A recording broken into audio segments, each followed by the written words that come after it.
ಕಲಿಯುಗ ಕ್ಲಾಸಸ್ಗೆ ಸ್ವಾಗತ. ನಾನು ನಿಮ್ಮ ಫೇವರೇಟ್ ಫಿಸಿಕ್ಸ್ ಟೀಚರ್ ಶ್ರೀವತ್ಸ.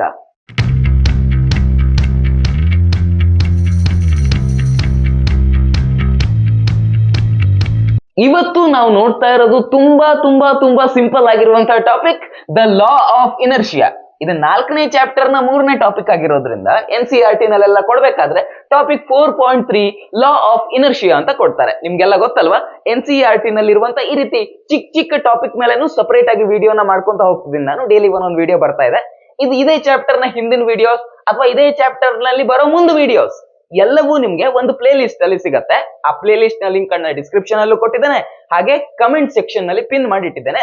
ನೀವು ಅದನ್ನು ಓಪನ್ ಮಾಡಿದ್ರಿ ಅಂತಂದ್ರೆ ಈ ಚಾಪ್ಟರ್ ಗೆ ಸಂಬಂಧಪಟ್ಟಿರುವಂತ ಎಲ್ಲಾ ವಿಡಿಯೋಸ್ ನಿಮ್ಗೆ ಒಂದೇ ಕಡೆಗೆ ಸಿಗತ್ತೆ. ಈ ವಿಡಿಯೋ ನಿಮ್ಗೆ ಇಷ್ಟ ಆಗತ್ತೆ. ಸೊ ತಡ ಮಾಡಬೇಡಿ, ಆ ಲೈಕ್ ಬಟನ್ ಇರುತ್ತಲ್ವಾ ಅದನ್ನ ಒತ್ಕೊಂಡು ಬಂದ್ಬಿಡಿ. ಕ್ಲಾಸ್ ಅನ್ನ ಶುರು ಮಾಡೋಣ. ಗೆಲಿಲಿ ಅಂತ ಒಬ್ರು ಸೈಂಟಿಸ್ಟ್, ಅದೇ ಟೆಲಿಸ್ಕೋಪ್ ಕಂಡುಹಿಡಿದಿದ್ರಲ್ವಾ, ಅವರೇ. ಆ ಸೈಂಟಿಸ್ಟ್ ಬರೀ ಟೆಲಿಸ್ಕೋಪ್ ಕಂಡುಹಿಡಿಯೋದ್ರಲ್ಲೇ ತಮ್ಮ ಜೀವನ ಕಳಲಿಲ್ಲ. ಅವರು ಸೈನ್ಸ್ ನ ಸುಮಾರಾಗಿ ಎಕ್ಸ್ಪೆರಿಮೆಂಟ್ ಅನ್ನ ಮಾಡಿದ್ದಾರೆ, ಎಸ್ಪೆಷಲಿ ಫಿಸಿಕ್ಸ್ ನಲ್ಲಿ. ಸೊ ಅವರೇ ಮಾಡಿರುವಂತ ಒಂದು ಎಕ್ಸ್ಪೆರಿಮೆಂಟ್ ಅಥವಾ ಒಂದು ಅಬ್ಸರ್ವೇಷನ್ ಅನ್ಬೋದು. ಇದನ್ನ ನಾವು ಕರೆಕ್ಟ್ ಆಗಿ ಇವಾಗ ನೋಡ್ಬೇಡ. ಈ ರೀತಿ ಒಂದು ರ್ಯಾಂಪ್ ಇಟ್ಟಿದ್ದೀನಿ ಅಂತ ಇಟ್ಕೊಳ್ಳಿ. ಗೆಲಿಲಿಯೋ ಒಂದು ಬಾಲ್ ಅನ್ನ ಇಲ್ಲಿ ಈ ರೀತಿಯಾಗಿ ಬಿಟ್ರು. ಸೊ ಹೀಗೆ ಹಾಕಿ ಕೈ ಬಿಟ್ಬಿಟ್ರು. ಅದನ್ನ ದೂಡ್ತಾನೆ ಈ ರೀತಿ ಹೋಗಿಲ್ಲ, ಈ ರೀತಿ ಇಟ್ರು ಅಥವಾ ಸ್ವಲ್ಪ ದೂಡಿ ಕೈ ಬಿಟ್ರು ಅಂದಾಗ ಏನಾಗತ್ತೆ, ಈ ಬಾಲ್ ಮೇಲಿಂದ ಕೆಳಗಡೆ ಈ ರೀತಿ ಉರುಳ್ಕೊಂತ ಬರುತ್ತೆ. ಹಾಗೆ ಮೇಲಿಂದ ಕೆಳಗಡೆ ಬರಬೇಕಾದ್ರೆ ಅದರ ವೆಲಾಸಿಟಿ ಅನ್ನೋದು ಹೆಚ್ಚಾಗ್ತಾ ಹೋಗುತ್ತೆ. ಹೌದು ಸರ್. ಈಗ ಇದೇ ಎಕ್ಸ್ಪೆರಿಮೆಂಟ್ ಅನ್ನು ಸ್ವಲ್ಪ ಉಲ್ಟಾ ಮಾಡೋಣ. ಅವಾಗ ಮೇಲಿಂದ ಕೆಳಗಡೆ ಬಿಟ್ಟಿದ್ವಿ, ಇವಾಗ ಕೆಳಗಡೆ ಮೇಲೆ ಬಿಡೋಣ. ಸ್ವಲ್ಪ ಹೀಗೆ ಮಾಡಿ ಕೈ ಬಿಡೋದು, ಅಂದ್ರೆ ಕಂಪ್ಲೀಟ್ ಹೀಗೆ ದೂಡ್ತಾನೆ ತಕೋಗೋದಲ್ಲ. ಹೀಗೆ ಮಾಡಿ ಹೀಗೆ ಕೈ ಬಿಟ್ಬಿಟ್ರೆ, ಅದಕ್ಕೊಂದು ಇನಿಷಿಯಲ್ ವೆಲಾಸಿಟಿ ಕೊಟ್ಟು ಹೀಗೆ ಕೈ ಬಿಟ್ಬಿಟ್ರೆ ಆ ಬಾಲ್ ಹೇಗೆ ಹೋಗುತ್ತೆ, ಮೇಲ್ ಹತ್ತುತ್ತಾ ಹೋಗುತ್ತೆ. ಆದ್ರೆ ಅದರ ವೆಲಾಸಿಟಿ ಅನ್ನೋದು ಕಡಿಮೆ ಆಗ್ತಾ ಹೋಗುತ್ತೆ. ಮೇಲಿಂದ ಕೆಳಗೆ ಬರ್ಬೇಕಾದ್ರೆ ಅದರ ವೆಲಾಸಿಟಿ ಹೆಚ್ಚಾಗ್ತಾ ಇತ್ತು, ಕೆಳಗಿಂದ ಮೇಲಕ್ಕೆ ಹೋಗ್ಬೇಕಾದ್ರೆ ಅದರ ವೆಲಾಸಿಟಿ ಕಡಿಮೆ ಆಗ್ತಾ ಇದೆ. ಈಗ ಸ್ವಲ್ಪ ಲಾಜಿಕಲಿ ಥಿಂಕ್ ಮಾಡಿ. ಮೇಲಿಂದ ಕೆಳಗೆ ಬರ್ಬೇಕಾದ್ರೆ ವೆಲಾಸಿಟಿ ಜಾಸ್ತಿ ಆಗ್ತಾ ಇತ್ತು, ಕೆಳಗಿಂದ ಮೇಲಕ್ಕೆ ಹೋಗ್ಬೇಕಾದ್ರೆ ವೆಲಾಸಿಟಿ ಕಮ್ಮಿ ಆಗ್ತಾ ಇತ್ತು. ಈಗ ನಾನು ಸಪೋಸ್ ಫ್ಲಾಟ್ ಆಗಿರುವಂತ ಇದ್ರ ಮೇಲೆ ಬಿಟ್ರೆ ವೆಲಾಸಿಟಿ ಹೆಚ್ಚು ಆಗ್ಬಾರ್ದು, ಕಡಿಮೆನೂ ಆಗ್ಬಾರ್ದು. ಯಾಕಂದ್ರೆ ಇದು ಮೇಲಕ್ಕೂ ಹತ್ತುತ್ತಾ ಇಲ್ಲ, ಕೆಳಗೂ ಇಳಿತಾ ಇಲ್ಲ, ಫ್ಲಾಟ್ ಆಗಿ ಇರೋ ಕಡೆನೆ ಹೋಗ್ತಾ ಇದೆ.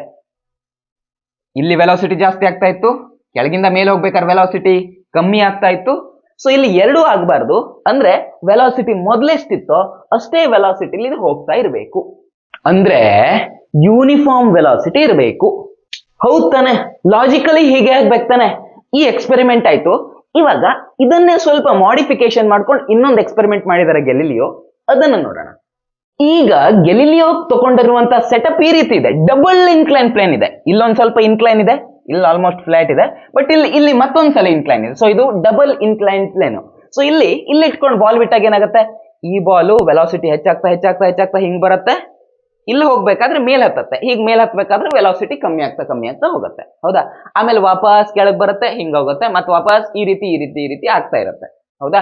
ಸೊ ಆಲ್ಮೋಸ್ಟ್ ನಾವಿಲ್ಲಿ ಬಿಡ್ಬೇಕಾದ್ರೆ ಎಷ್ಟು ಹೈಟ್ ಇಂದ ಬಿಟ್ಟಿರ್ತೀವೋ ಇದು ಇಲ್ಲಿ ಹೋಗ್ಬೇಕಾದ್ರೂ ಆಲ್ಮೋಸ್ಟ್ ಅಷ್ಟೇ ಹೈಟ್ಗೆ ರೀಚ್ ಆಗುತ್ತೆ, ಆಮೇಲೆ ವಾಪಸ್ ಬರುತ್ತೆ. ಹೌದಾ?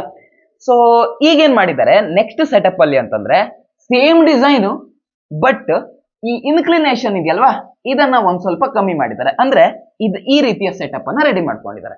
ಇವಾಗ ಏನಾಗುತ್ತೆ, ಇವಾಗ ನಾನು ಸಪೋಸ್ ಇಲ್ಲಿಂದ ಬಾಲ್ ಬಿಟ್ನಪ್ಪ, ವೆಲಾಸಿಟಿ ಹೆಚ್ಚಾಗ್ತಾ ಹಿಂಗ್ ಬಂತು, ಒಂದ್ ಇಲ್ಲಿವರೆಗೆ ಹೋಗುತ್ತೆ. ಯಾಕಂದ್ರೆ ನಾನು ಈ ಹೈಟ್ ಇಂದ ಬಿಟ್ಟಿದ್ದೆ. ಸೊ ಈ ಹೈಟ್ ಇಂದ ಬಿಟ್ಟ ಮೇಲೆ ಅಷ್ಟೇ ಹೈಟ್ ಆಗುವವರೆಗೆ ಅದು ಮೇಲೆ ಹತ್ತತ್ತೆ. ಸರಿನಾ? ಸ್ಟಾರ್ಟಿಂಗ್ ನಲ್ಲಿ ನಾನು ಈ ಹೈಟ್ ಅಲ್ಲಿ ಬಾಲ್ ಇಟ್ಕೊಂಡ್ರೆ ಅದು ಬರ್ತಾ ಆಲ್ಮೋಸ್ಟ್ ಅದೇ ಹೈಟಿಗೆ ರೀಚ್ ಆಗ್ತಾ ಇತ್ತು, ಇಲ್ಲಿಗೆ ರೀಚ್ ಆಗಿತ್ತು. ಎರಡನೇ ಕೇಸ್ ನಲ್ಲಿ ನಾನು ಏನ್ ಮಾಡಿದೀನಿ, ಇಷ್ಟು ಹೈಟ್ ಇಂದ ಬಾಲ್ ಬಿಟ್ಟಿದ್ದೀನಿ ಅಂದ್ಮೇಲೆ ಅದು ಇಲ್ಲಿ ಫುಲ್ ಟ್ರಾವೆಲ್ ಆಗುತ್ತೆ. ಸೊ ಇದೇ ಹೈಟ್ ಅನ್ನ ಅದು ರೀಚ್ ಆಗುತ್ತೆ, ಅಂದ್ರೆ ಇಲ್ಲಿಗೆ ಬಂದು ಮುಟ್ಟತ್ತೆ. ಹೌದಾ? ಈಗ ಇವ್ ಎರಡೂ ಕೇಸ್ ನಲ್ಲಿ ನೀವು ಒಂದು ವಿಷಯ ಅಬ್ಸರ್ವ್ ಮಾಡಬಹುದು. ಸೊ ಆಲ್ಮೋಸ್ಟ್ ಮೊದ್ಲಿದ್ದಷ್ಟೇ ಹೈಟ್ ಇತ್ತು ಅದಕ್ಕೆ, ಆದ್ರೆ ಅದು ಚಲಿಸಿದ ದೂರ ಜಾಸ್ತಿ ಆಯ್ತು. ಹೌದಾ? ಈಗ ಸಪೋಸ್ ನಾನೊಂದು ಐಡಿಯಾ ಮಾಡ್ಕೋತೀನಿ, ಹೀಗಿಟ್ಟಾಗ ಇಷ್ಟೇ ದೂರ ಟ್ರಾವೆಲ್ ಆಗಿತ್ತು, ಈ ಇನ್ಕ್ಲಿನೇಷನ್ ಅನ್ನ ಒಂದ್ ಸ್ವಲ್ಪ ಕಮ್ಮಿ ಮಾಡಿದ್ರೆ ಆ ಟ್ರಾವೆಲಿಂಗ್ ಡಿಸ್ಟೆನ್ಸ್ ಏನಿತ್ತಲ್ವ ಅದು ಸ್ವಲ್ಪ ಜಾಸ್ತಿ ಆಯ್ತು. ಇನ್ನು ಸ್ವಲ್ಪ ಜಾಸ್ತಿ ಇನ್ಕ್ಲಿನೇಷನ್ ಮಾಡಿದ್ರೆ ಈ ಬಾಲ್ ಇಲ್ಲಿವರೆಗೆ ಬಂದ್ಬಿಡುತ್ತೆ. ಹೌದಾ? ಇನ್ನು ಸ್ವಲ್ಪ ಜಾಸ್ತಿ ದೂರ ಟ್ರಾವೆಲ್ ಮಾಡುತ್ತೆ. ಈಗ ನಾನು ಸಪೋಸ್ ಆ ಇನ್ಕ್ಲಿನೇಷನ್ ಅನ್ನ ತೆಗೆದು ಕಂಪ್ಲೀಟ್ ಫ್ಲಾಟ್ ಸರ್ಫೇಸ್ ಇಟ್ಬಿಟ್ಟೆ ಅಂತ ಇಟ್ಕೊಳ್ಳಿ. ಆವಾಗ ಏನಾಗ್ಬೇಕು, ಬಾಲ್ ಲಾಜಿಕಲಿ ಈ ಬಾಲ್ ಹೋಗ್ತಾನೆ ಇರ್ಬೇಕು, ಹೋಗ್ತಾನೆ ಇರ್ಬೇಕು, ಹೋಗ್ತಾನೆ ಇರ್ಬೇಕು. ಬಾಲ್ ಎಲ್ಲೂ ನಿಲ್ಬಾರ್ದು. ಯಾಕಂದ್ರೆ ಇಷ್ಟು ಹೈಟ್ ರೀಚ್ ಆದಾಗ ಅದು ನಿಲ್ಬೇಕು. ಬಟ್ ಇಲ್ಲಿ ಇಷ್ಟು ಹೈಟ್ ರೀಚ್ ಆಗೋದಕ್ಕೆ ಸಾಧ್ಯನೇ ಇಲ್ಲ, ಯಾಕಂದ್ರೆ ಫ್ಲಾಟ್ ಸರ್ಫೇಸ್ ಇದೆ. ಸೊ ಈ ಬಾಲ್ ಹೀಗ್ ಬಿಟ್ಟದ್ದು ಹೋಗ್ತಾನೆ ಇರ್ಬೇಕು, ಹೋಗ್ತಾನೆ ಇರ್ಬೇಕು, ಹೋಗ್ತಾನೆ ಇರ್ಬೇಕು, ಹೋಗ್ತಾನೇ ಇರ್ಬೇಕು. ಆದ್ರೆ ಇನ್ನು ರಿಯಾಲಿಟಿ ಆತರ ಆಗತ್ತಾ? ಲಾಜಿಕಲಿ ಗೆಲಿಲಿಯೋ ವಿಚಾರ ಮಾಡಿರೋದು ಕರೆಕ್ಟ್, ಆದ್ರೆ ರಿಯಾಲಿಟಿಲಿ ಆತರ ಆಗತ್ತಾ? ರಿಯಾಲಿಟಿಲಿ ಆತರ ಆಗಲ್ಲ. ಏನಾಗುತ್ತೆ ರಿಯಾಲಿಟಿಲಿ? ಈ ಬಾಲ್ ಹೀಗ್ ಬಿಟ್ರೆ ಇದು ಹೋಗುತ್ತೆ, ಒಂದ್ ಸುಮಾರು ದೂರ ಹೋಗುತ್ತೆ. ದೂರ ಹೋದ್ಮೇಲೆ ಆ ಬಾಲ್ ತನ್ನಿಂದ ತಾನೇ ನಿಂತ್ಕೊಂಡ್ಬಿಡತ್ತೆ. ಅರೆ ನಿಲ್ಬಾರ್ದಾಗಿತ್ತಲ್ಲ, ಹೋಗ್ತಾನೆ, ಇಷ್ಟು ಹೈಟ್ ರೀಚ್ ಆದ್ಮೇಲೆನೆ ಅದು ನಿಲ್ಬೇಕಾಗಿತ್ತಲ್ಲ. ಬಟ್ ಸ್ಟಿಲ್ ಅದು ಹೋಗ್ತಾನೆ ಇರ್ಬೇಕಾಗಿತ್ತು, ಬಟ್ ನಿಲ್ಲತ್ತೆ. ಯಾಕೆ ನಿಲ್ಲತ್ತೆ? ಯಾಕಂದ್ರೆ ಈ ಸರ್ಫೇಸ್ ಏನಿದೆಯಲ್ವಾ ಇದಕ್ಕೆ, ಇದು ಮತ್ತೆ ಬಾಲ್ ನ ನಡುವೆ ಒಂದ್ ಸ್ವಲ್ಪ ಫ್ರಿಕ್ಷನ್ ಅನ್ನೋದು ಕ್ರಿಯೇಟ್ ಆಗಿರುತ್ತೆ. ನಿಮ್ಗೆ ಗೊತ್ತಿದೆ ಫ್ರಿಕ್ಷನ್, ಕನ್ನಡ ಮೀಡಿಯಂ ಸ್ಟೂಡೆಂಟ್, ಘರ್ಷಣೆ. ಸಪೋಸ್ ಫ್ರಿಕ್ಷನ್ನೇ ಇಲ್ಲ ಅಂದ್ರೆ ಏನಾಗ್ತಾ ಇತ್ತು? ಹೀಗ್ ಬಿಟ್ಟಿರುವಂತ ಬಾಲ್ ಹೋಗ್ತಾನೆ ಇರ್ತಿತ್ತು, ಹೋಗ್ತಾನೆ ಇರ್ತಿತ್ತು, ಹೋಗ್ತಾನೆ ಇರ್ತಿತ್ತು. ಬಟ್ ಫ್ರಿಕ್ಷನ್ ಇರುತ್ತೆ, ಹೀಗಾಗಿ ಸ್ವಲ್ಪ ದೂರ ಹೋದ್ಮೇಲೆ ತನ್ನಿಂದ ತಾನೇ ನಿಂತ್ಕೊಳ್ಳತ್ತೆ. ಬಾಲ್ ಈ ಕಡೆಗೆ ಹೋಗ್ತಾ ಇದೆ, ಬಾಲ್ ಈ ಕಡೆಗೆ ಮೂವ್ ಆಗ್ತಾ ಇದೆ ಅಂತಂದ್ರೆ ಈ ನೆಲ ಇದಕ್ಕೆ ಘರ್ಷಣೆ, ಫ್ರಿಕ್ಷನ್ ಅನ್ನು ಆಫರ್ ಮಾಡುತ್ತೆ. ಅಂದ್ರೆ ಬಾಲ್ ಈ ಕಡೆ ಬರ್ತಾ ಇದ್ರೆ ಈ ಫ್ರಿಕ್ಷನ್ ನ ಕೆಲಸ ಏನು? ಬಾಲ್ ಈ ಕಡೆ ಬರೆಯೋದನ್ನ ತಡೆಯೋದಕ್ಕೆ ಫ್ರಿಕ್ಷನ್ ಫೋರ್ಸ್ ಆಕ್ಟ್ ಆಗ್ತಾ ಇರುತ್ತೆ. ಹೌದಾ? ಅಂದ್ರೆ ಫ್ರಿಕ್ಷನ್ ನ ಡೈರೆಕ್ಷನ್ ಯಾವ ಕಡೆಗೆ ಇರ್ಬೇಕಾಯ್ತು? ಫ್ರಿಕ್ಷನ್ ನ ಡೈರೆಕ್ಷನ್ ಈ ಕಡೆಗೆ ಇರ್ಬೇಕಾಯ್ತು.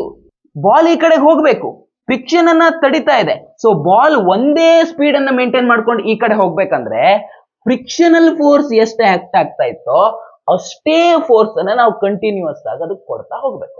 ಹೌದಾ? ಈಗ ನಾವು ಹಾಕ್ತಾ ಇರೋ ಫೋರ್ಸ್ ಅನ್ನ ಇದು ಅಂತ ಕನ್ಸಿಡರ್ ಮಾಡೋಣ. ಇದು ನಾವು ಹಾಕ್ತಾ ಇರೋ ಫೋರ್ಸ್, ಇದು ಫ್ರಿಕ್ಷನಲ್ ಫೋರ್ಸ್. ಎರಡು ಏನಿದಾವೆ? ಅಪೋಸಿಟ್ ಡೈರೆಕ್ಷನ್ ಅಲ್ಲಿ ಇದಾವೆ. ಫ್ರಿಕ್ಷನ್ ನ ಫೋರ್ಸ್ ಅಷ್ಟೇ ನಾವು ಫೋರ್ಸ್ ಹಾಕಿದೀವಿ, ಅಪೋಸಿಟ್ ಡೈರೆಕ್ಷನ್ ಅಲ್ಲಿ ಹಾಕಿದೀವಿ. ಅಂದ್ರೆ ಇದು ಒಂದೇ ಸ್ಪೀಡ್ ಅಲ್ಲಿ ಮೇಂಟೈನ್ ಆಗ್ತಾ ಇದೆ ಅಂದ್ರೆ ಫ್ರಿಕ್ಷನಲ್ ಫೋರ್ಸ್ ಮತ್ತೆ ಈ ಫೋರ್ಸ್ ಎರಡು ಅಪೋಸಿಟ್ ಡೈರೆಕ್ಷನ್ ಅಲ್ಲಿ ಇದೆ, ಮತ್ತೆ ಸೇಮ್ ಇದೆ. ಸೊ ಈ ಎರಡು ಫೋರ್ಸ್ ಕ್ಯಾನ್ಸಲ್ ಆಗುತ್ತೆ. ಸೊ ಈ ಬಾಲ್ ಮೇಲೆ ಆಕ್ಟ್ ಆಗ್ತಾ ಇರುವಂತ ನೆಟ್ ಫೋರ್ಸ್ ಏನಾಗ್ಬೇಕಾಯ್ತು? 0 ಆಗ್ಬೇಕಾಯ್ತು. ಅರಿಸ್ಟಾಟಲ್ ಏನ್ ಹೇಳಿದ್ರು? ಅರಿಸ್ಟಾಟಲ್ ಹೇಳಿರೋದು ಕಂಟಿನ್ಯೂಸ್ ಆಗಿ ಫೋರ್ಸ್ ಆಗ್ತಾ ಇರಬೇಕು, ಎಕ್ಸ್ಟರ್ನಲ್ ಫೋರ್ಸ್ ಕಂಟಿನ್ಯೂಸ್ ಆಗಿ ಆಗ್ತಾ ಇರಬೇಕು ಅಂತ. ಹೌದು, ನಾವು ಫೋರ್ಸ್ ಅನ್ನ ಹಾಕ್ತಾನೆ ಇರಬೇಕು ಇದು ಒಂದೇ ಸ್ಪೀಡ್ ಅಲ್ಲಿ ಹೋಗೋದಾದ್ರೆ. ಆದ್ರೆ ಯಾಕೆ ನಾವು ಫೋರ್ಸ್ ಅನ್ನ ಹಾಕಬೇಕು? ಯಾಕಂದ್ರೆ ಇಲ್ಲಿ ಆಲ್ರೆಡಿ ಒಂದು ಫೋರ್ಸ್, ಫ್ರಿಕ್ಷನಲ್ ಫೋರ್ಸ್, ಅದರ ಅಪೋಸಿಟ್ ಡೈರೆಕ್ಷನ್ ಅಲ್ಲಿ ಇರುತ್ತೆ. ಈ ಫ್ರಿಕ್ಷನಲ್ ಫೋರ್ಸ್ ಅನ್ನ ಬ್ಯಾಲೆನ್ಸ್ ಮಾಡೋಕೆ ನಾವು ಫೋರ್ಸ್ ಹಾಕಿದಾಗ ಆ ಎರಡು ಫೋರ್ಸ್ ಕ್ಯಾನ್ಸಲ್ ಆಗುತ್ತೆ. ಅಂದ್ರೆ ಇದ್ರ ಮೇಲೆ ನೆಟ್ ಫೋರ್ಸ್ 0 ಆಗುತ್ತೆ. ನೆಟ್ ಫೋರ್ಸ್ 0 ಆಗ್ಲಿಕ್ಕಾಗಿ ಇದು ಯೂನಿಫಾರ್ಮ್ ಸ್ಪೀಡ್ ಅಲ್ಲಿ ಹೋಗುತ್ತೆ. ಇದರ ಅರ್ಥ ಏನು? ಇದರ ಅರ್ಥ ತುಂಬಾ ಸಿಂಪಲ್. ಒಂದು ವಸ್ತು ಯೂನಿಫಾರ್ಮ್ ಮೋಷನ್ ನಲ್ಲಿ ಹೋಗ್ಬೇಕು ಅಂತಂದ್ರೆ ಅದ್ರ ಮೇಲೆ ಆಕ್ಟ್ ಆಗ್ತಾ ಇರುವಂತಹ ನೆಟ್ ಫೋರ್ಸಸ್ ಏನಾಗಿರ್ಬೇಕು? ಯಾವತ್ತು 0 ಆಗಿರ್ಬೇಕು. ಇದೇ ಅಬ್ಸರ್ವೇಷನ್ ಮೇಲೆ ನಮ್ ಗೆಲಿಲಿಯೋ ಏನಿದಾರಲ್ವಾ, ಒಂದ್ ಒಳ್ಳೆ ಸ್ಟೇಟ್ಮೆಂಟ್ ಕೊಟ್ಟಿದ್ದಾರೆ. ಏನಂದ್ರೆ the state of rest and the state of uniform linear motion are equivalent. Rest ಅಲ್ಲಿ ಇರೋ ಸ್ಟೇಟ್ ಕೂಡ ಒಂದೇ, ಬಾಡಿ ತನ್ ಪಾಡಿಗೆ ತಾನು ನಿಂತಿರೋ ಸ್ಟೇಟ್, ಮತ್ತೆ ಬಾಡಿ ಯೂನಿಫಾರ್ಮ್ ಮೋಷನ್ ನಲ್ಲಿ ಹೋಗ್ತಾ ಇರುವಂತ ಸ್ಟೇಟ್. ಈ ಎರಡು ಸ್ಟೇಟ್ ಒಂದೇ ಅಂತ ಹೇಳಿದ್ದಾರೆ. ಯಾಕೆಂದ್ರೆ ಇದ್ರ ಮೇಲೇನು net force 0, uniform linear motion ನಲ್ಲಿ ಹೋಗ್ಬೇಕು ಅಂತಂದ್ರೆ ಅದ್ರ ಮೇಲೂ ಆಕ್ಟ್ ಆಗ್ತಾ ಇರುವಂತ ನೆಟ್ ಫೋರ್ಸ್ 0. ಹೀಗಾಗಿ ಇವು ಎರಡು ಒಂದೇ ತರ ಅಂತ ಗೆಲಿಲಿಯೋ ಹೇಳಿದ್ರು. ಅಂದ್ರೆ ರೆಸ್ಟ್ ಅಲ್ಲಿ ಇರುವಂತ ಬಾಡಿ ರೆಸ್ಟ್ ಅಲ್ಲೇ ಇರುತ್ತೆ, ನಿಶ್ಚಲ ಸ್ಥಿತಿಲೇ ಇರುತ್ತೆ.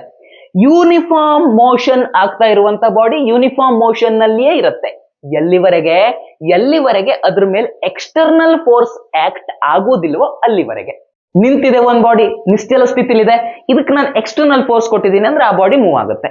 ಯೂನಿಫಾರ್ಮ್ ಮೋಷನ್ ನಲ್ಲಿ ಒಂದು ಬಾಡಿ ಇದೆ, ಆ ಬಾಡಿಯ ವೆಲಾಸಿಟಿ ನಾನು ಹೆಚ್ಚು ಕಮ್ಮಿ ಮಾಡಬೇಕು, ಅದ್ರ ಸ್ಟೇಟ್ ಚೇಂಜ್ ಮಾಡಬೇಕು ಅಂದ್ರೆ ನಾನು ಏನ್ ಮಾಡಬೇಕು? ಅದ್ರ ಮೇಲೆ ಎಕ್ಸ್ಟರ್ನಲ್ ಫೋರ್ಸ್ ಆಕ್ಟ್ ಆಗೋ ರೀತಿಯ ಮಾಡಬೇಕು. ಸೊ ನಮ್ ಈ ಕೇಸ್ ನಲ್ಲಿ ಏನಾಗಿತ್ತು? ಇಲ್ಲಿ ಬಿಟ್ಟಿರುವಂತ ಬಾಲ್ ನಾವೇನ್ ಅನ್ಕೊಂಡಿದ್ವಿ? ಇದು ಹೋಗ್ತಾನೆ ಇರ್ಬೇಕು, ಲಾಜಿಕಲಿ ಇದು ಹೋಗ್ತಾನೆ ಇರ್ಬೇಕು ಅನ್ಕೊಂಡಿದ್ವಿ. ಬಟ್ ಇದು ಸ್ವಲ್ಪ ದೂರ ಹೋದ್ಮೇಲೆ ನಿಲ್ಲತ್ತೆ. ಯಾಕೆ ನಿಲ್ಲತ್ತೆ? ಹೋಗ್ತಾ ಅದ್ರ ವೆಲಾಸಿಟಿ ಸ್ಲೋ ಆಗ್ತಾ ಅದ್ ನಿಲ್ಲತ್ತೆ. ಯಾಕೆ ಈ ರೀತಿಯಾಗಿ ನಿಲ್ಲತ್ತೆ ಅಂತಂದ್ರೆ ಅದ್ರ ಮೇಲೆ ಒಂದು ಎಕ್ಸ್ಟರ್ನಲ್ ಫೋರ್ಸ್ ಆಕ್ಟ್ ಆಗ್ತಾ ಇತ್ತು, ಅಂದ್ರೆ ಫ್ರಿಕ್ಷನಲ್ ಫೋರ್ಸ್ ಇತ್ತು. ಹೌದಾ? ಆ ಫ್ರಿಕ್ಷನಲ್ ಫೋರ್ಸ್ ಇರೋದ್ರಿಂದ ಅದು ನಿಲ್ಲತ್ತೆ. ಇದೇ ನಮ್ಮ ಲಾ ಆಫ್ ಇನರ್ಷಿಯಾ. ಈಗ ಏನೇನ್ ಕಲಿಬೇಕು ಅದನ್ನ ಕಲ್ತಾಗಿದೆ. ಕಾನ್ಸೆಪ್ಟ್ ಅನ್ನ ಗಟ್ಟಿ ಮಾಡ್ಕೊಳ್ಳೋದಕ್ಕೋಸ್ಕರ ಒಂದ್ ಸ್ವಲ್ಪ ಕ್ವಶನ್ಸ್ ಅನ್ನ ಸಾಲ್ವ್ ಮಾಡ್ಕೊಳ್ಳೋಣ. ಮೊದಲನೇ ಪ್ರಶ್ನೆ, which one of the following option are correct according to Aristotle's fallacy? Aristotle fallacy ಪ್ರಕಾರ ಕರೆಕ್ಟ್ ಆಗಿರೋದು. ಬರೇ ಕರೆಕ್ಟ್ ಸ್ಟೇಟ್ಮೆಂಟ್ ಅಂತ ಕೇಳಿದ್ರೆ ಬೇರೆ ಆನ್ಸರ್ ಆಗುತ್ತೆ. ಆದ್ರೆ ಇಲ್ಲಿ ಅರಿಸ್ಟಾಟಲ್ ಪಾಲಿಸಿ ಪ್ರಕಾರ ಯಾವ್ದು ಸರಿ ಅಂತ ಕೇಳ್ತಾ ಇದ್ದಾರೆ. ಅರಿಸ್ಟಾಟಲ್ ಏನ್ ಅನ್ಕೊಂಡಿದ್ದ, ಒಂದ್ ಬಾಡಿ ಯೂನಿಫಾರ್ಮ್ ವೆಲಾಸಿಟಿ ಅಥವಾ ಯೂನಿಫಾರ್ಮ್ ಮೋಷನ್ ಅಲ್ಲಿ ಹೋಗ್ಬೇಕು ಅಂತಂದ್ರೆ ಅದಕ್ಕೆ ಕಂಟಿನ್ಯೂಸ್ ಆಗಿ ಎಕ್ಸ್ಟರ್ನಲ್ ಫೋರ್ಸ್ ಸಪ್ಲೈ ಮಾಡ್ತಾನೆ ಇರಬೇಕು, ನಾವು ದೂಡ್ತಾನೆ ಇರಬೇಕು ಅಂತ ಹೇಳಿದ್ದ. ಸೊ ಆಪ್ಷನ್ ಎ ಇಲ್ಲಿ ಕರೆಕ್ಟ್ ಆಗಿರುವಂತ ಆನ್ಸರ್. ಎರಡನೇ ಪ್ರಶ್ನೆ, the term inertia was first used by. Inertia ಅನ್ನೋ ಪರಿಕಲ್ಪನೆ ಫಸ್ಟ್ ಯಾರಿಗೆ ಬಂದಿರೋದು? ಅದು ಬಂದಿರೋದು ಗೆಲಿಲಿಯೋ ತಾನೆ. ಅವೆಲ್ಲ ಎಕ್ಸ್ಪೆರಿಮೆಂಟ್ ಮಾಡಿದವರು, ಇದ್ರ ಮೂಲಕ ಇನರ್ಷಿಯಾ ಅನ್ನೋ ಪರಿಕಲ್ಪನೆಯನ್ನ ಹೇಳಿದವರು ಗೆಲಿಲಿಯೋ. ಹೀಗಾಗಿ ಗೆಲಿಲಿಯೋ ಅನ್ನೋದು ಸರಿಯಾಗಿರುವಂತ ಆನ್ಸರ್. ಮೂರನೇ ಪ್ರಶ್ನೆ, inertia is that property of a body by virtue of which the body is ಅಂತ ಕೇಳ್ತಾ ಇದ್ದಾರೆ. ಸೊ ಇನರ್ಷಿಯಾದ ಬಗ್ಗೆ ಇದ್ರಲ್ಲಿ ಕರೆಕ್ಟ್ ಆಗಿರೋ ಸ್ಟೇಟ್ಮೆಂಟ್ ಯಾವುದು? ಇನರ್ಷಿಯಾ ಅಂತಂದ್ರೇನು, ನೆಟ್ ಫೋರ್ಸ್ 0 ಇತ್ತು ಅಂದ್ರೆ ರೆಸ್ಟ್ ಅಲ್ಲಿ ಇರೋದು ರೆಸ್ಟ್ ಅಲ್ಲೇ ಇರುತ್ತೆ, ಯೂನಿಫಾರ್ಮ್ ಮೋಷನ್ ನಲ್ಲಿ ಇರುವಂತ ವಸ್ತು ಯೂನಿಫಾರ್ಮ್ ಮೋಷನ್ ನಲ್ಲಿನೇ ಇರುತ್ತೆ. ಹೌದಾ? ಹೀಗಾಗಿ ಆಪ್ಷನ್ ಡಿ ಅನ್ನೋದು ಇಲ್ಲಿ ಸರಿಯಾಗಿರುವಂತ ಆನ್ಸರ್. ಟಾಪಿಕ್ ತುಂಬಾ ಸಿಂಪಲ್ ಇತ್ತು, ಹೀಗಾಗಿ ಅದಕ್ಕೆ ಸಂಬಂಧಪಟ್ಟಿರುವಂತ ಪ್ರಶ್ನೆಗಳು ತುಂಬಾ ಸಿಂಪಲ್ ಇದ್ವು. ನಾಳೆ ಸಂಜೆ 6 ಗಂಟೆಗೆ ಮುಂದಿನ ಟಾಪಿಕ್ ನೊಂದಿಗೆ ಸಿಗೋಣ. ಅಲ್ಲಿವರೆಗೂ ಬಾಯ್ ಬಾಯ್.